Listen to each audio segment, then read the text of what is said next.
مثال دے رہا ہوں، ایک آدمی کی زندگی ہے 60 سال. تو بعض بیوقوف لوگ ہوتے ہیں، ان کو سمجھ نہیں آتی کئی چیزوں کی.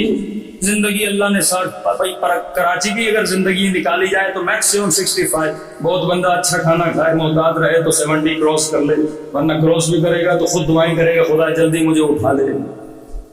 اتنی چکناہٹ اور اتنا تیل آپ کے کراچی میں ہے، کسی دوست نے امریکہ کو پتہ چل جائے کراچی والے اتنا تیل کھاتے ہیں تو شاید حملہ کرتے ہیں. یہ ہم ظلم بھی کرتے ہیں اپنے اوپر. ایک تو یاد رکھیے، خدا نہیں چاہتا ہم چھوٹی زندگی جئیں، یہ ہم اپنی زندگیوں کو تباہ کرتے ہیں. میں تو کہتا ہوں بعض اوقات شاید مومنین دنیا سے جائیں گے، کہیں گے پروردگارا ہم نے امام حسین کی اتنی نیاز کی تھی، اللہ کہے گا اسی کی وجہ سے تمہیں سزا دوں گا. میں کہیں گے پروردگارا نیاز کی کوئی سزا ہوتی ہے کہ تم نے لوگوں کے معدے خراب کر دیے ایسی نیاز سے؟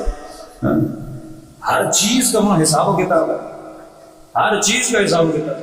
ہم نے ایک مجلس میں مومن نے اصرار کیا مولانا ہماری نیاز کھا لیجیے، 3 دن تک ہمارا پیٹ خراب. اور میں نے کہا یہ نیاز ہے یا بیماری ہے؟ سوچنا چاہیے آپ کو، لوگوں کو کھلا کیا رہے ہو. ہر چیز کا ہم سمجھتے صرف نماز کا پوچھا جائے گا، روزے کا پوچھا جائے گا، زکوٰۃ کا پوچھا جائے گا. اب بندے نے نماز کر لی اور لوگوں نے کہا حاجی صاحب حج کر لیا، امام حسین کا زوار ہے زیارت کر لی، بچوں کو اچھی تعلیم دے رہا ہے، اللہ کوئی اور چیزوں کو نہیں، وہاں ان چیزوں کا سوال ہوگا جن کا تم نے یہاں پہ سوچا بھی نہیں تھا. حقوق العباد، کسی بندے پہ اگر تھوڑا سا، یہ بھی ظلم ہے نا، لوگ ان چیزوں پہ غور نہیں کرتے، فکر نہیں کرتے. مولا علی کا فرمانے اگر بندہ دکان سے گوشت لے اور ایسی شوپر میں ڈالے، تھیلی میں ڈالے جو ویزیبل ہو، جہاں سے گوشت نظر آئے، اور ہاتھ میں لے کے 5-6 گلیوں سے گزرتا ہوا ہے، کسی فقیر کی نگاہ گوشت پہ پڑے جس نے 6 مہینے سے گوشت نہیں کھایا، یہ کہے گا قیامت پہ خدا میں نے کون سا گناہ کیا تھا؟ اللہ کہے گا تم نے ایک بھوکے کو گوشت کھایا تھا، اس کے دل میں تم نے حسرت کو پیدا کیا. ان چیزوں کا سوال ہوگا. حقوق العباد ہے، اپنے اوپر ظلم کیا، توبہ کی اللہ معاف کر دے گا.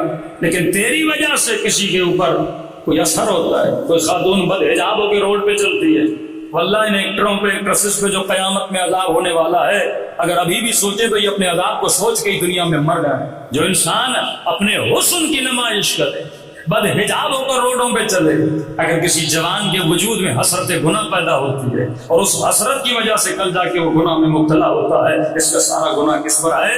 اس خاتون پہ چلا جاتا ہے. کل بولو گی خدا میں نے تو کسی پہ کوئی ظلم نہیں کیا، وہاں پہ آواز آئے گی تیری وجہ سے کسی کے ذہن میں گناہ کی خواہش پیدا ہوئی. مسبب کون تھا؟ تو مسبب تھا نا. آپ کیوں فرماتے ہیں کہ خدا امام حسین کے قاتلوں کو بھی لعنت کر، جو راضی ہوئے ان پر بھی لعنت کر، جو دیکھتے رہے ان پر بھی لعنت کر؟ یعنی جنہوں نے شمولیت نہیں تھی، دور سے دیکھتے رہے پر راضی رہے، ان پر بھی لعنت ہے. ہم ہر اس عمل کے ذمہ دار ہیں جس کے سبب کون بنتا ہے؟ ہم بنتے ہیں. فرمایا ایسا نہیں، ایک بندہ شراب بیچتا ہے، دوسرا شراب بناتا ہے، تیسرا شراب کو ایک جگہ سے دوسری جگہ پہ لے جاتا ہے، یہ تینوں اس گناہ میں کیا ہے؟ شریک ہو جاتے ہیں. تم نے قطعاً کسی بھی گناہ کا معاون نہیں بننا، ذرہ برابر معاون بنتے ہو. وہ امام کا چاہنے والا تھا نا، اس امام سے ملنے آیا، امام نے کہا تم کیسے ہم سے ملنے آئے ہو؟ کہ مولا میں آپ کا چاہنے والا ہوں. کہ تیری کمائی صحیح کمائی نہیں ہے؟ کہ مولا میں نے آج تک کوئی حرام نہیں کیا. امام نے کہا تم نے میرے دشمن کو اپنے اونٹ کرائے پہ دیے تھے، میرے دشمن کو اپنے اونٹ تم نے کس کو دیے تھے؟ کرائے پہ دیے تھے.